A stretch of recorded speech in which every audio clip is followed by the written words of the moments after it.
One of our panelists, David Kramer, the famous David Kramer, is running a little bit late. He's on the Q train. So I think that because he's late, when David enters the room, I think it's pretty awesome if you all stood up and cheered him and clapped. So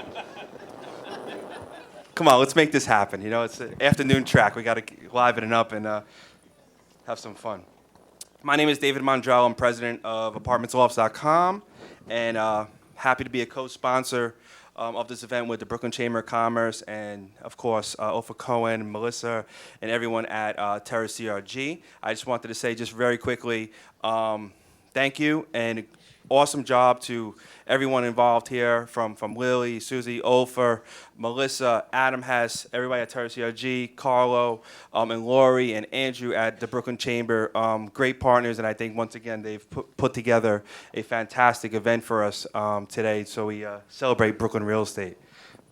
So I was tempted to start today by just having a moment of silence, because the 421A, as we know it, is no longer existing, so...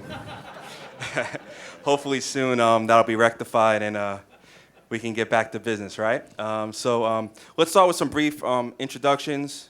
Greg, if we could start with you, that'd be fantastic. Just tell us your name, the company you're with, and maybe a couple of jobs that you're working on in Brooklyn. And keep in mind, panelists, I know you're active throughout New York City. We do not talk about anything but Brooklyn today, okay? Greg, we'll start with you. Greg Blake. I work at Meadow Partners. We're an investment manager solely focused on New York City, mid-market sized deals. We own 3 properties in Brooklyn, 2 on our own and 1 with a partner. So 110 Green, an existing rental in Greenpoint, Brooklyn. 100 South 4th Street, an existing rental product in South Williamsburg. And we're partnered with Slate to develop 1 Flatbush here in downtown Brooklyn. Great. Fabian. Hi. My name's Fabian Friedland from Crow Hill Development.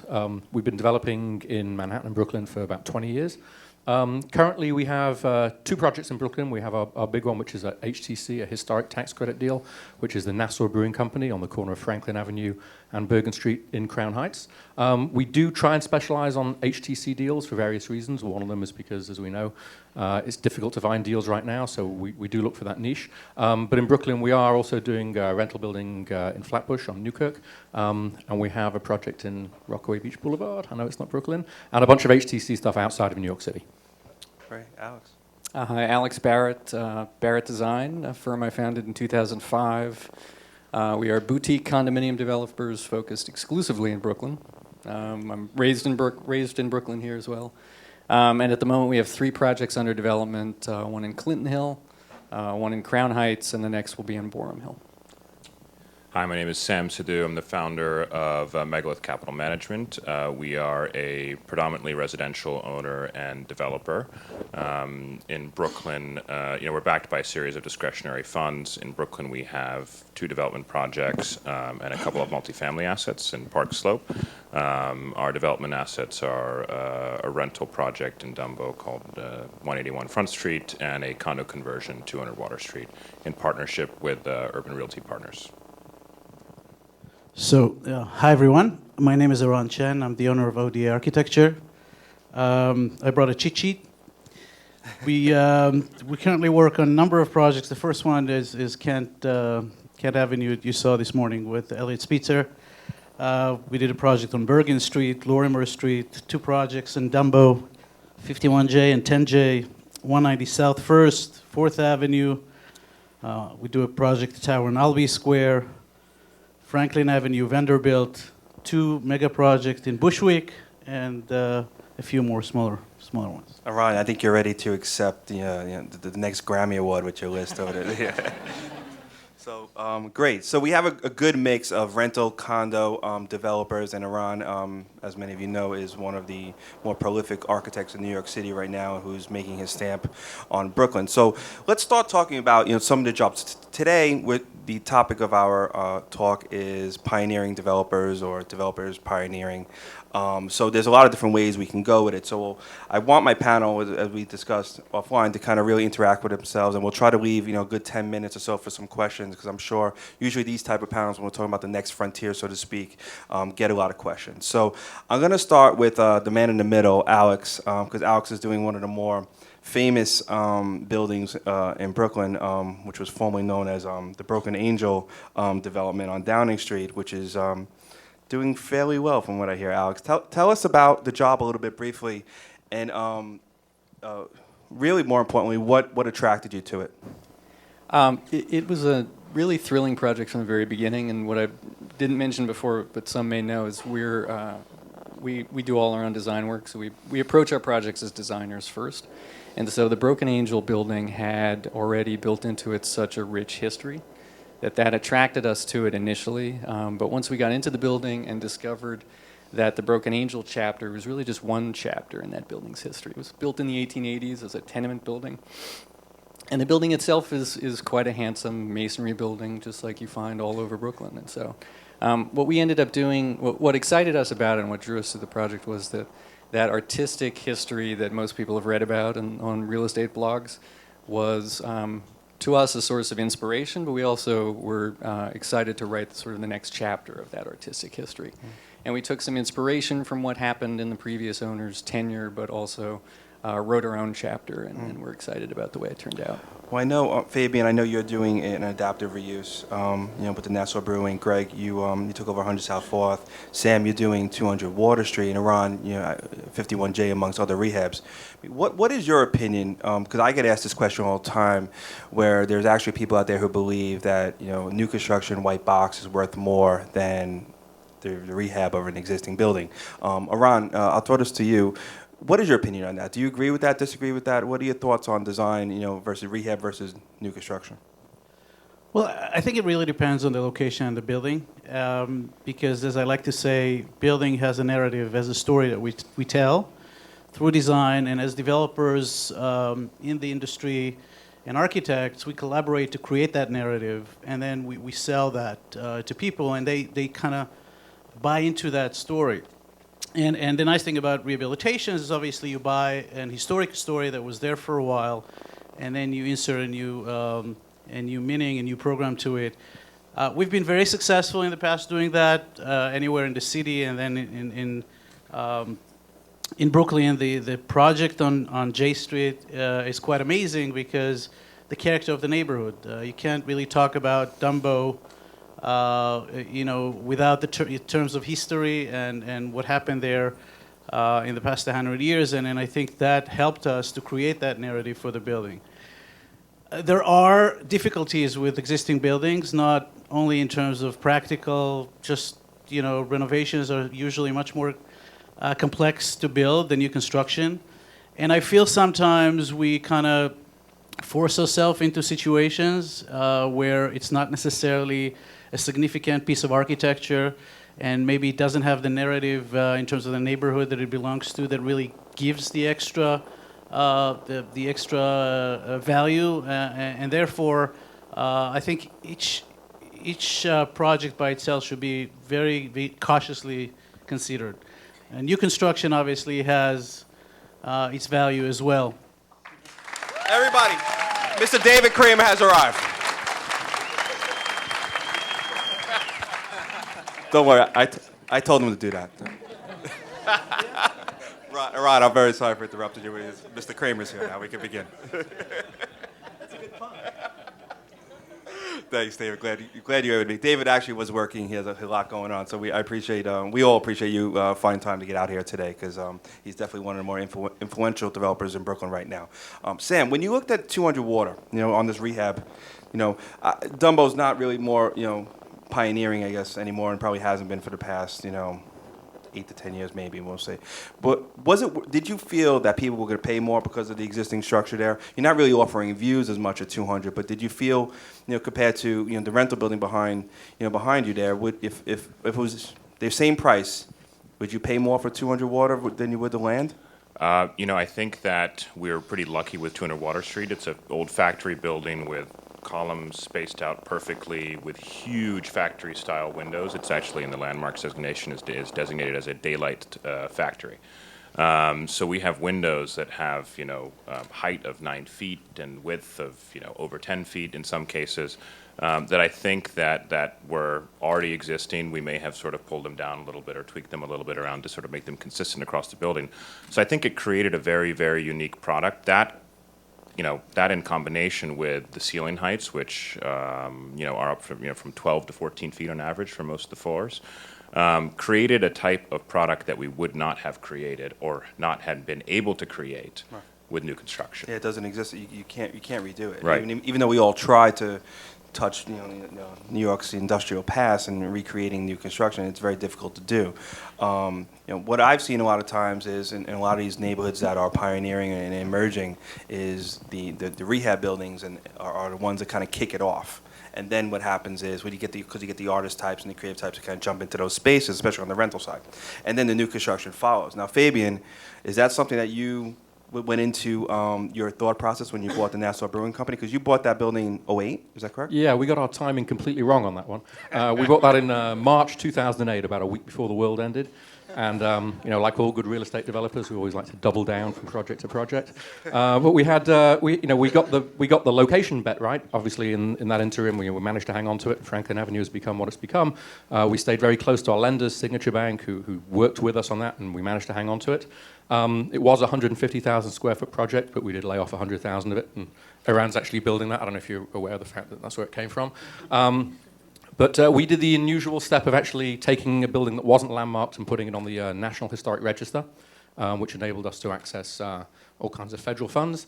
And like Eran said, when you look at an old building, it depends on what the building was. And this happened to be an absolutely beautiful building that we fell in love with from the first second. And we're lucky enough that we got an opportunity. We're getting an opportunity to develop the oldest, most beautiful parts of it. And we will be doing mixed use on that one. Yeah, I was lucky enough to have a tour of that building, It is special. Yes, Eran. No, I just wanted to add that there's other added values that some people overlook with existing building and zoning. Existing non-compliant buildings, you're allowed to do things in terms of the footprint, in terms of the distance for light and air, in terms of the height, that you're not allowed to do with new construction. And somebody really needs to look at that carefully beyond the beauty and the characters of the actual features of the building. Sometimes it does make sense to maintain an old building, even if it's formalistically saying that we're renovating as opposed to doing new construction, because of the benefits that are inherent within the old structure. So that's something I encourage everybody to do, is when you reach a site that has that existing, look at every aspect of it. Sometimes in Brooklyn, for example, you can prevent parking because there's an existing structure there. There's issues with lot coverage, et cetera, height restrictions. So that's a major factor also to consider. Fabian, was it in 2008, if that was just land, okay, like, you sold the other piece off that Eran is designing now on Franklin Avenue for some friends of ours. If that was land, would you have bought that piece of property in 2008? Thinking back that far, it was starting to be difficult. Just before things started falling apart, it was starting to be difficult to find projects, just like it is now. But in the terms of the neighborhood, of where the intersection of Franklin and Bergen was in 2008 versus Franklin and Bergen in 2015, it's changed dramatically. Do you think, was it because of that structure that was so magnificent? It's easy to say that at this point. I think I probably would have liked to have bought land at that time. Hindsight, but we did actually fall in love with that particular building. But I think a number of people thought that Crown Heights was a logical extension to what was happening in Prospect Heights at that time. Yeah, I think it was. You got in there a little early. That's great, and you kind of were able to ride it out. Great. I mean, when you folks own 110 Green in Greenpoint, which is has been one of the most talked about neighborhoods, next to Red Hook for the past 10 years. But everyone has the same kind of thought about Greenpoint. Is transportation. And what did you think when you looked at 110? What was your thought process, and how did you feel that you could overcome those transportation limitations out in Greenpoint? Transportation was by far the biggest hurdle for us there, other than some of the poor mismanagement prior to us taking over. But we got comfortable basically because of the gentrification of Williamsburg and Long Island City, which when you look at it that way, you're not very far from either, whether it's via the G train, which isn't always working great, but either by bicycle or just a quick cab ride, either way. And we actually started to look at the tenancy a little bit more and get a better feel for the market, and noticed that a lot of our tenants there were not actually commuting into Manhattan. A lot of them either work from home or work somewhere else in Brooklyn, and the transportation wasn't as big of an issue. And then I think the last part of that building that helped get us over that hump was that there was just no other product like it in Greenpoint. So where we talked about authentic buildings, and we've seen it at 100 South 4th Street, where you're getting people who are only looking for authentic lofts in Brooklyn. This was a great value point where you could get all the amenities of a condo building or a brand new build in Manhattan, but in an emerging sort of neighborhood that's still cool. So that was sort of the last point in getting us over the transportation issue. Yeah, I think that most times when we're all out there looking at things, we first look at public transportation. It was also it was mentioned earlier. It's real estate 101. But is there if the transportation is not there, okay, neighborhoods like Red Hook, portions of Bed-Stuy, when you're dealing with the G solely and such, what else do you look at? I'll refer this to our guest of honor, David Kramer. What else do you look at if the transportation is not there?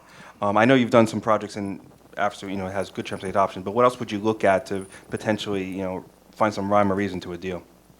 I don't think you do. I mean, we haven't. I think if I'm looking at a site that doesn't have a good transportation, I'll keep walking. You sort of equated Greenpoint and Red Hook, and to me they're completely different. In that Greenpoint has the G, you can point to the G. The G is a link to the grid, and the issue with Red Hook is that people drive. It's a long walk to the 9th Street F, and so I think 10 years from now, Greenpoint is going to be so much further ahead of Red Hook because of transportation. I mean, when you're talking about pioneering neighborhoods, if you don't have a subway, then you're really, either you have a great deal on the land, which doesn't exist today, or there's got to be some other story. But I think when you start, if you don't have subway, a feeling for how safe the neighborhood, and at least a few green shoots of retail, then you have to figure out. Then there's got to be some other narrative that makes sense. Yeah. What do you guys think? I mean, is transportation still the bottom line, or is there other ways you can kind of work around it? I think it's incredibly important, but there are definitely ways around it. I think if what people tend to sort of push to the side is that a lot of Dumbo and Brooklyn Heights, for example, doesn't have very good access to transportation, but it happens to be on the water and has a view of the water Cobble and Hill the bridge also. and Cobble Hill. And there are ways around it. If you have enough scale, you can have sort of a shuttle service, either for a rental or a condo building. But I think when we think about sites or submarkets that don't have good access to transportation, we think about quality of the housing stock. We think about zoning. We think about other amenities like access to parks or water, or for the right project, someone could consider something in Red Hook because of the access to some of the the grocery and et cetera.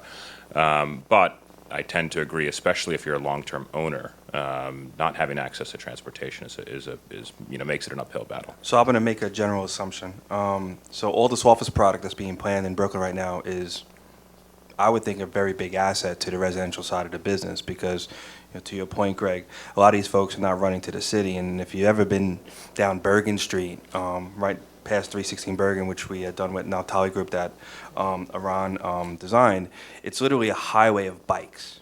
Okay, do you think bikes and ferries and those, other than subway modes of transportation, kind of help alleviate the problem enough to go into a deal, or still it's just about the subway? I'm going to be slightly contrary here. I think it depends on whether it's a commercial or residential neighborhood you're looking at going into. Certainly Red Hook looks like it's going to be more commercial. I think it's slightly easier on the commercial side to get people there. But we now also have to start looking at or being aware of other transportation modes that are starting to exist now. Apart from bikes, we have Uber that's now everywhere. We have city bikes that are going to expand into Brooklyn. We have car-to-goes that you see ubiquitously everywhere that you can just pick up and drop off and leave. And zip cars, etc., which are already here. So I think we're starting to see some alternative means. Obviously, transportation is key to all of us. We all look to see where the nearest subway line is when we're looking at a project. But there are other mitigating factors or other alternative things that we are keeping an eye on. Sure. I know, Sam, you mentioned distance to parks and parks, and David, I know you've done your fair share of development upcoming in Prospect Lefferts and Kensington. What and they weren't bought yesterday either. I'm sure Prospect Park was one of the reasons why you liked those sites out there, correct?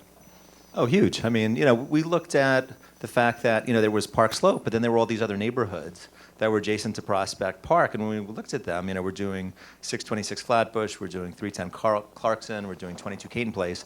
They're all near the park, and they're all near subways. And they're all relatively safe. And it just seemed like that was, that's sort of like the most, obvious sort of pioneering neighborhoods to consider, a couple of years ago, in that, if it's near the subway and it's near the park and it's safe, then you can, sort of envision yourself making that pitch to a prospective renter down the road. So is Prospect Lefferts it's all built up to be, where everyone says this is the next big thing? I mean, other than, in terms for our business, not just for residential, just because it really was a little bit on tap for a while. I mean, I know you've made a big bet out there. What do you think is going to happen out there over the next 3 to 5 years?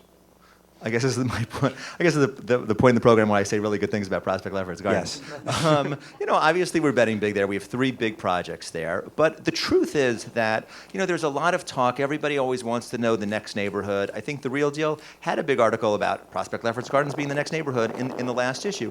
And the truth is that nothing's even happened there yet. Our building is under construction. There's another building in Lincoln Road under construction. There's a lot of talk. And the truth is that, one thing that makes a pioneering neighborhood is it's not quite there yet. I mean, there was a big violent episode at a McDonald's maybe 3 or 4 months ago where, this video went viral, and it was like this awful situation where some kids were beating up a girl, and it was all shot, of course, on video, and everybody got a chance to see it, and you look at it, you're like, oh my God, that's horrifying. And you're like, oh, wait, where is that? Oh, wait, that's Flatbush Avenue. Well, let me check out where that is. And it's, not that far from these neighborhoods we're talking about. So, the truth is that these neighborhoods take a very long time to evolve, and hopefully when 626 Flatbush opens in the next 6 to 7 months, it'll have an impact. And we're going to have some retail on Flatbush Avenue, and we see the retail improving on Flatbush Avenue. But it takes a while, and it's hard to not take any of these sites for granted because there's such a energy to find the next neighborhood, to discover the next neighborhood, to talk about the next neighborhood, and then find the next neighborhood. And so, the market usually is way ahead of reality. So if you look at the market today in certain neighborhoods, whether it's Prospect Lefferts Gardens, Coney Island, Brighton Beach, all sorts of, pioneering neighborhoods, the market has gotten way ahead of reality. What's the rest of the panel's thoughts on Prospect Lefferts? I mean, I think so. We worked out there at 123 Parkside actually at the same time that incident happened, and a couple of renters kind of put that in our faces, in my leasing team's face. What do you think? Does anyone else like the area as much as David does? Because I do like it too. Well, I can just add that I think what we witness right now is a huge wave of new development that pushes sort of communities farther and farther from the center of the city. And that's really a phenomenon. What happened in Williamsburg and East Williamsburg and now going to, Bushwick and other neighborhoods is quite crazy. And the pace of that development is also kind of unseen before. And as long as you follow the tracks, as long as there's transportation, there's many things that we can do as developer architects if the projects are big enough to self-sustain, new developments. We have a big development in Bushwick right now where, we concluded there's not enough outdoor space.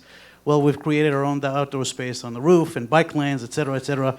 So there's many things that one can do in order to create inner communities, bring your own retail, et cetera, assuming that there's the train to support you where people can go back and forth from the city. And I think what we're seeing is real, and it's going to continue in development. Areas without train they have their own pace. And this craziness of the wave of sort of escalating or transformation of neighborhoods is going to take much more time in areas that you don't have transportation. So that's what we see. I mean, we're seeing things. We're working out in Coney Island and Brighton Beach, and we're seeing numbers slowly rise. It's near a train, but the train is an hour outside the city at times. So, it's not always the answer. For the most part, it is. What's it like? So, you put together a team, right? the site, you close, you have an attorney preparing a condo book, you hire an architect like Eran to give you a great design, and all of a sudden now you want to go out for financing. In this particular case, Alex, I'll direct this to you because you're developing in some newer neighborhoods plus established. And what's it like financing a job in these neighborhoods that aren't the Williamsburgs, the Cobble Hills, the Brooklyn Heights? What's it like out there today when you talk about neighborhoods like Crown Heights and Bed-Stuy and such? Yeah, we're out financing a project in Crown Heights right now and found that the financing market has just continued to improve over the last 2-3 years. But we were continually developing in 08, 09, 2010, and just were fortunate to have some good lender relationships. But I think the retail construction lending market continues to improve. It still tends to be a conservative, bureaucratic, and somewhat slow process, but we found it to get better in the last few years. Even though we know that lending is obviously a lot easier today than it was 4 years ago, 3 years ago, are you seeing some resistance from potential lenders in some of these areas, like Fabian for Bergen Street and such? I mean, what are some of is everyone signing up to take you as a rental, or is it a select group? Crown Heights is no longer quite pioneering, so I think that a lot of lenders do understand it. There's been a number of projects that have already come online, the one on Eastern Parkway in Franklin, which we can use as great comps right now. But with lenders, I think it is a good lending environment right now, but they are going to look at track record of the developer, track record of the GC, liquidity, experience. Those are all factors which are difficult to mitigate if you don't have it. A lot of us did have bruises from the recession, which we now have to sometimes start the conversation off by explaining, but we are getting that project financed. In fact, we're getting all our projects financed right now. I was going to say that the good news is that the Brooklyn PR machine that has been on overdrive for 10 or 15 years has led to institutional buyers would only look in Williamsburg 10 years ago. Now they're willing to look in every nook and cranny. Lenders, everybody has bought into the Brooklyn buzz. But the practical reality is still, if you're building in a new neighborhood, the leverage is going to be in the 65 to 75% range. They're still going to look at what the rents are, and you can't be too exuberant in your rental projections. But they'll absolutely be there. You don't have to make the case like, oh, come to Clarkson and Nostrand. What do you say? They are all drinking the Brooklyn rental Kool-Aid. In fact, some of our investors are the types who never would have left Manhattan 10 or 15 years ago, and they're also into going long on Brooklyn rentals, all over the borough. And I think we're all always try to grasp this. Where is the next pioneering area? What is the next big thing? Is it done? I mean, is really, I know there's pockets all over the place, but is there a neighborhood that maybe is a little bit under the radar right now that we can kind of talk about? Greg, I'll start with you if there's anything out there you see. I know you're out there looking at opportunities daily. Yeah, I mean, it's all a little crazy right now. It's hard to put it in perspective of what is pioneering in terms of an emerging neighborhood versus an actual good investment. It's certainly moving east along the L. I mean, you're seeing it. You're starting to get more, but you're still behind. Everything's still in the infancy stages there. And we're also, I think there's a lot of the neighborhoods, like you mentioned, Brighton Beach, Coney Island, that it's not the same mentality. It's not getting pushed there, but there's a lot of people that grew up there and want to stay in the community. It's a pretty interesting for sale market there, and we've seen it. And I know you didn't want to step out of Brooklyn, but we did a condo project in Staten Island, and in that project, 95% of the buyers are locals who don't want to leave Staten Island. Everybody who lives in Staten Island came from Brooklyn, so we can mention it here.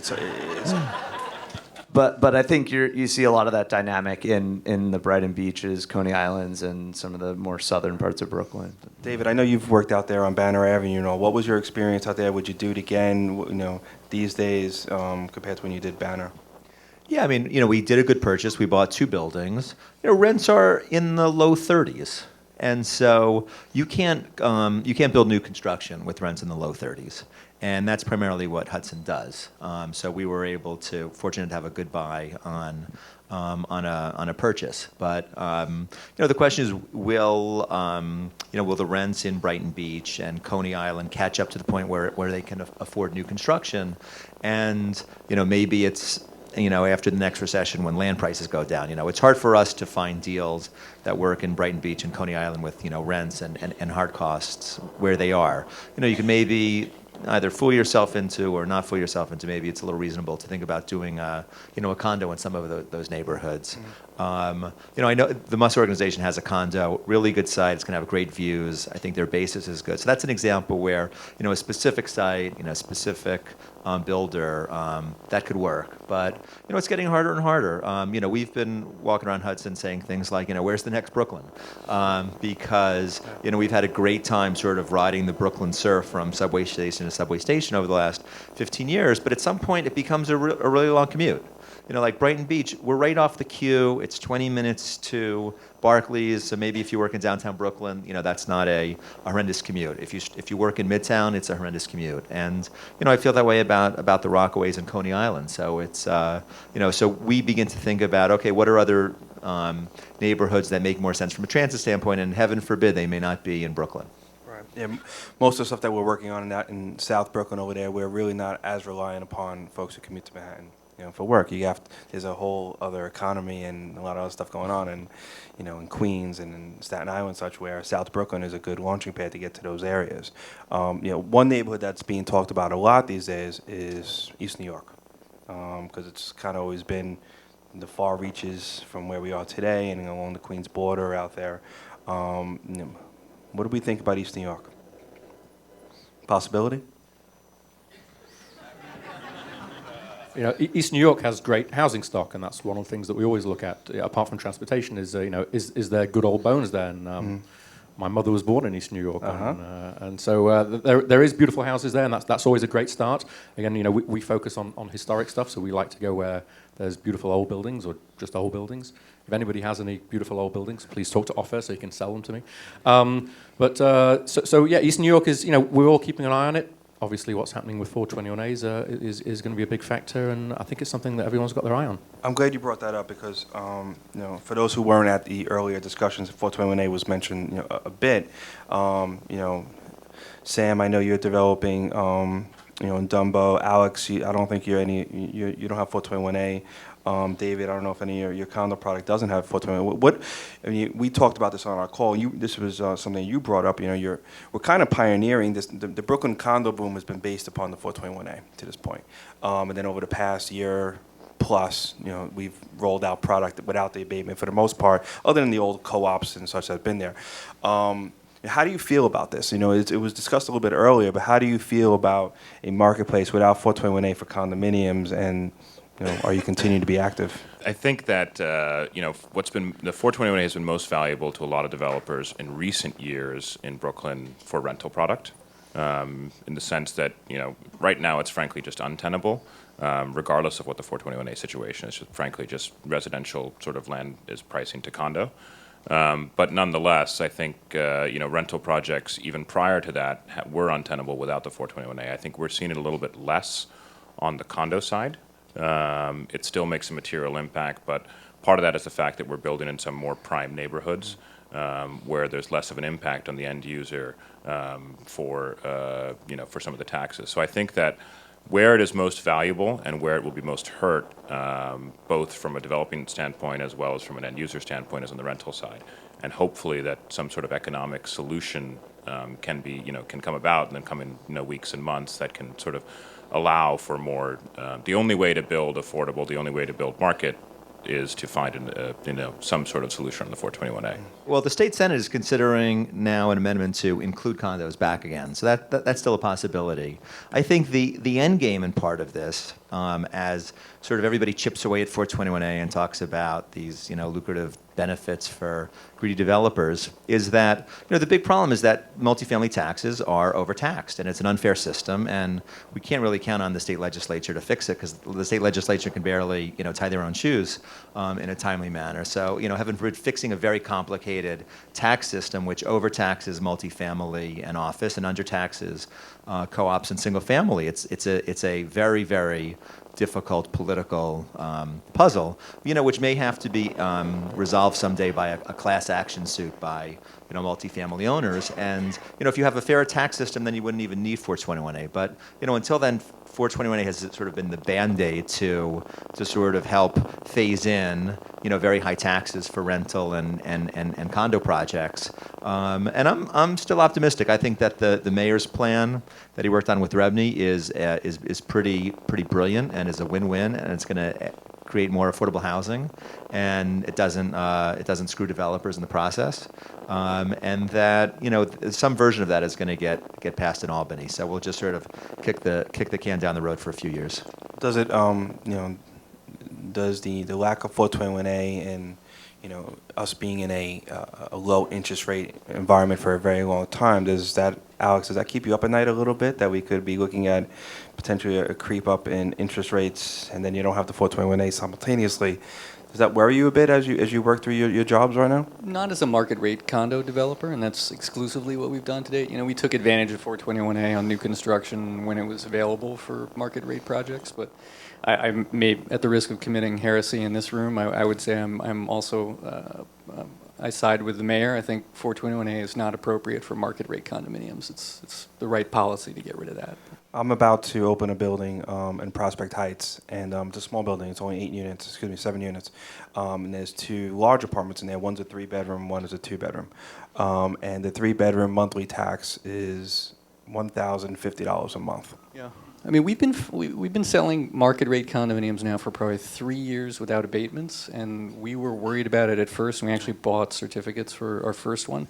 We didn't find, we couldn't really appreciably see a difference in sale price based on whether we had that abatement or not. Right. So I think the market is such right now that we're just not, it's not moving the dial. At least we're not seeing it at a small scale. We're kind of seeing the same thing with the probably 90% of the work that we're doing on the condo side is without the abatement, so we're seeing the same thing.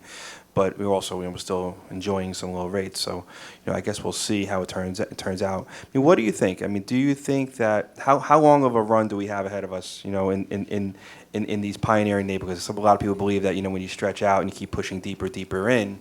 If there was a shift in the marketplace that was unfavorable towards most of us in this room, are those areas going to get hit quicker than others?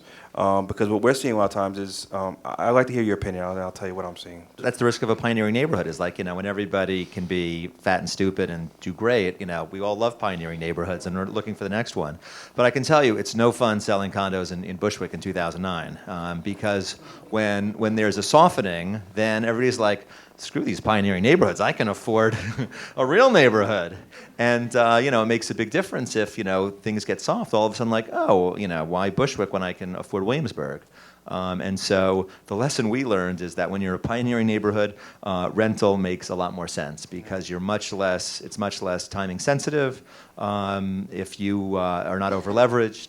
And, I'm sort of kicking myself that at the time that we were doing some of our condos in 2008, 2009, if we had just sort of converted a rental, which would have been a whole thing to, basically cancel out of contracts. But we would have, ended up being better off. So that's what you have to worry about with pioneering neighborhoods, is that, doing condos in a pioneering neighborhood is very timing sensitive. There's a lot of talk about being contextual, within these neighborhoods. And a lot of times when you go into, newer neighborhoods, developers are usually at the top of the list to be welcomed in, right? Everyone's like, come new developers, come build in my neighborhood. Eran, is there an approach that you take when you go into some of these newer neighborhoods to maybe more contextual with your design, or do you feel like that's an opportunity sometimes to really create something new and kind of spark something different? Well, there's a lot of talk about contextualism, and everybody likes to use that word. And I think to some degree, sometimes it's an empty expression, especially on pioneer neighborhoods we describe. It's great to be contextual where there's a context to relate to. It's great to be contextual in neighborhoods that has been established, a sequence of historical buildings that has a character. But what happens in a lot of these neighborhoods is not only the character change, the program change, the whole neighborhood is really transforming in such a radical way that sometimes bringing something new is actually more powerful than trying to be contextual. We touched a little bit about the existing structures and how to relate to that, but I find that contextualism is not just materials and just aesthetics. It's as I said before, it's the narrative. It's what kind of story you tell, and what is the character of the renter or buyers of the public who actually want to come and live in that particular neighborhood. What is it that they relate to? So when you go to neighborhoods like Bushwick, it's out there. It's very hard for us as architects to find contextual inspiration, even if we try really hard. Yeah. That said, we need to create a narrative that would attract the people who live there, and we study very carefully who is the renter, who is the buyer, what kind of things are important to them, and then we try to incorporate that within the nature of the project. Greg, as you're looking at deals out there, I mean, does this do, like, for example, facades of buildings come into play with you folks as you're out there looking, to buy, either existing properties or in today's environment? Do you care, really? I mean, it all gets down to functionality. But yeah, it definitely makes a difference. I mean, we've seen it on 100 South 4th Street, where we have renters who are living in the West Village of Manhattan or the Lower East Side, and they specifically come to Williamsburg to live in a loft building. They're looking at some of the new product, and they're looking at ours, and we're at similar price points, and they're choosing to live in a loft-style building.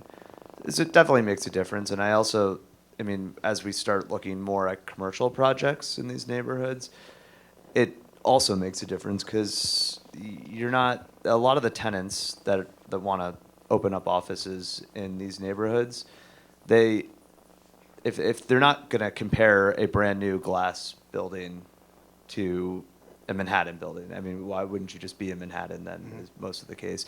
You want to find something contextual, and you want to have character with your company. So it makes a difference. But at the end of the day, if it's not functional, I'd rather just tear it down and build something that's functional, because people are, whether it's working or living, want something that is most efficient for them. Let me just add to that. I tend to agree to what you say, that a contextual apartment or loft apartment in Williamsburg is much better than a really bad new construction building.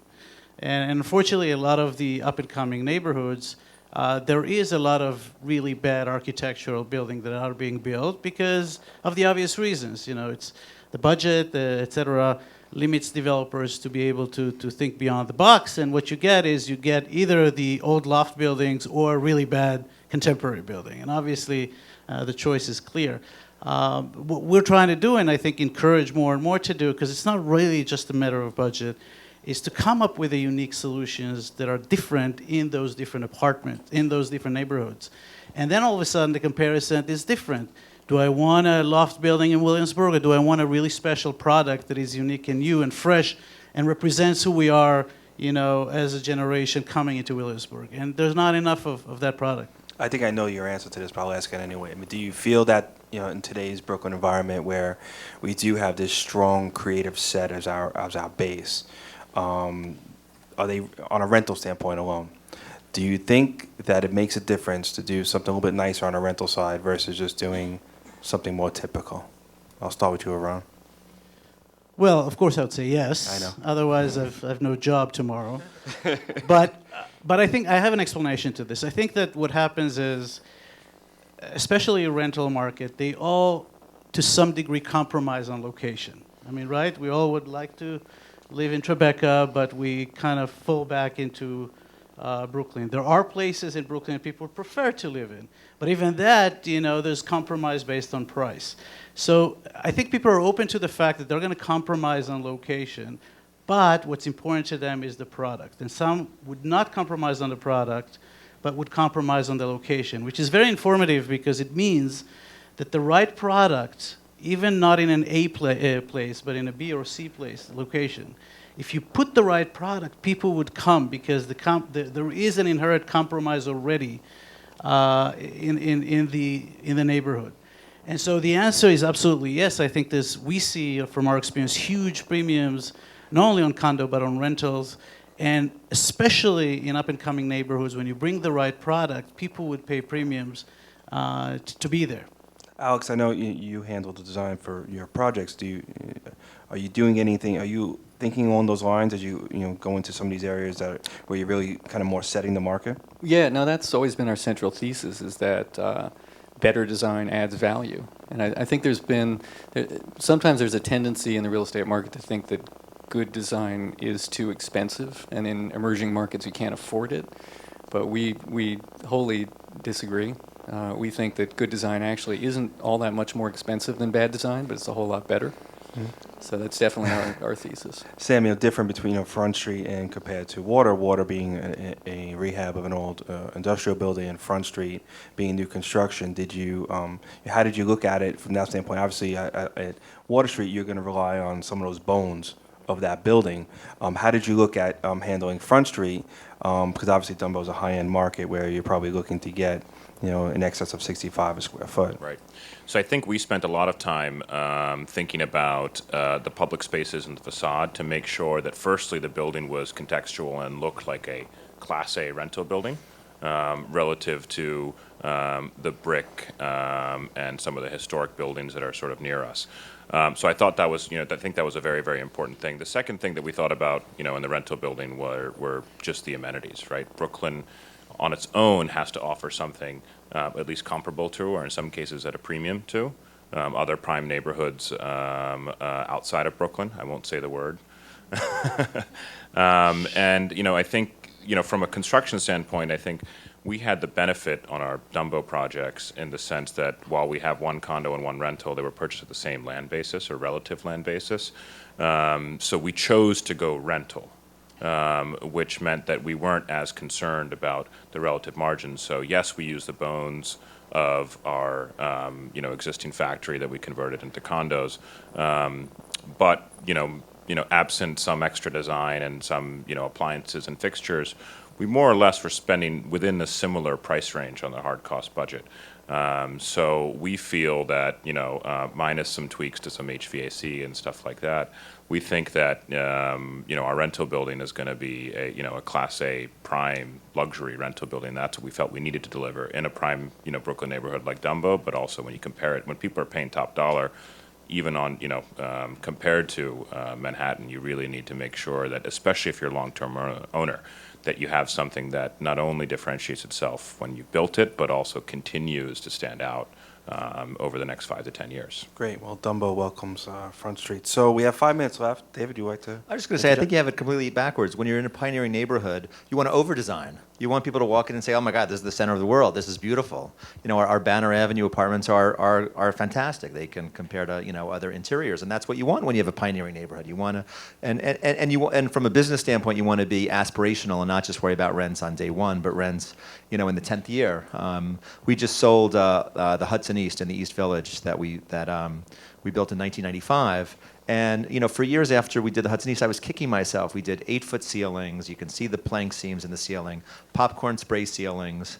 And, we were sort of building for like that moment to try and hit that rent of $29. If we got $29, it would be great. We weren't thinking like, if we just made it a notch better, then, instead of getting, $69 a foot, we'll get $73 a foot in 2015. So, every building is going to evolve, and you want to be sort of aspirational, as pioneering neighborhoods go. Well, I think that last round was great answers, because I do believe that the clientele out there in the target markets will pay more for design. We see it with numbers, and I always tell folks, not all buildings are created equal. So we have a panel here today of folks that believe that, 'cause they're out there in the trenches putting it out there. So we have time for a couple of questions, 1 or 2. Yeah, we actually, last summer when the G train was down, we offered complimentary shuttle services for our tenants to keep continuity at the building, keep renters happy, and also we were trying to show that new management is in place. Any additional transportation they could add, I think would be great. But yeah, I think what's drawing people to Greenpoint a lot of times, especially with these newer buildings, and it goes back to the last conversation, is design. A lot of our renters are renters who were some of the earlier renters in Williamsburg and lived in some of the newer built buildings and started to get priced out, and it was not looking like a great value proposition anymore. They still wanted the neighborhood feel. Greenpoint, everything was, in terms of the retail was moving that way, and there's only at this time and until everything's built, we're sort of the only building there right now that offers all of the full-time amenities, and I think it's vital to getting the numbers we're getting there.